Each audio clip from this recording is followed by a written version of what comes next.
Professor, o que é projeto de texto? É o rascunho? Não. Não. É o pré-rascunho. Como assim? O projeto de texto, inclusive a competência 3, ela vai te avaliar por causa disso. O projeto de texto é a intenção do texto. Como assim, professor? É toda essa pré-organização que você tem, que você deve fazer, para que seu texto tenha começo, meio e fim. Tudo bem?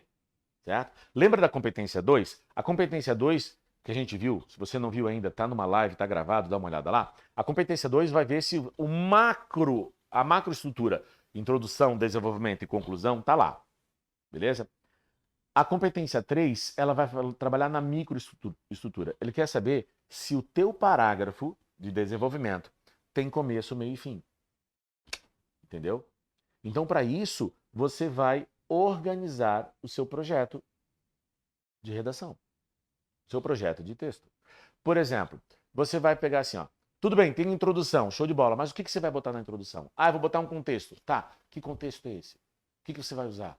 Isso é a pré-produção do seu texto. Isso é o projeto. Quer ver? Dá uma olhada aqui, ó. Quando você estiver fazendo a introdução do seu texto, você vai perguntar assim, ó, qual é a contextualização? Qual o filme que eu vou usar? Qual a música? Qual a citação? Pensa, repertório, lembra? Traz repertório, selecionar, organizar, relacionar. Depois, como é que eu posso conectar isso ao tema?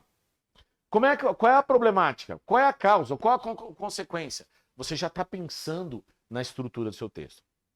A pessoa, mas isso é muito teórico, eu não estou conseguindo entender. Não, então deixa eu te mostrar isso aqui na prática. Vai lá, olha só. Nessa última redação do Enem, essa aluna botou o seguinte, ela perguntou, qual é a contextualização? Ela falou, eu vou usar o romantismo para contextualizar. Ela pensou, vai usar o romantismo. Depois, como é que eu posso conectar isso? Ela vai dizer que essa ideia do romantismo perpetua o problema da falta de identificação dos povos indígenas, os povos formadores. Beleza? E qual é a problemática? Qual é a causa? A inércia do Estado, esse Estado tinha que ser com letra maiúscula, tá? A inércia do Estado e o descaso social.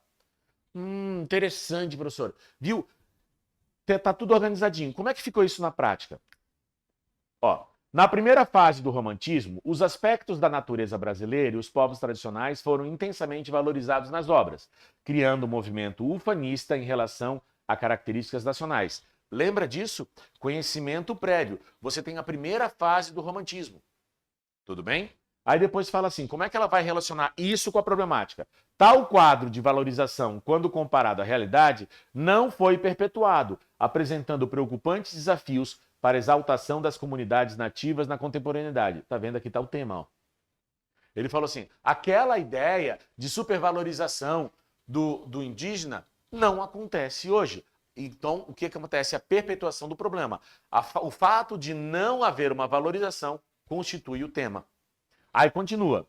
Nesse sentido, a problemática não só deriva da inércia estatal, primeira tese, mas também do descaso social, segunda tese. Então, ao ler isso aqui, ó, dá uma olhada. Tá lendo?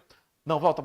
Ao ler isso aqui, você percebe que houve um planejamento antes de escrever, que não foi feito a revelia. Tem começo, tem meio, tem fim, tem uma organização. Isso é o projeto. Tudo bem?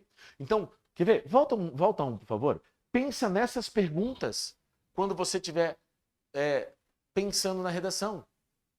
Responder perguntas é um jeito maravilhoso de você estabelecer um projeto. E você organiza tudo, fica tudo bonitinho. Você já tem as direções. Tá?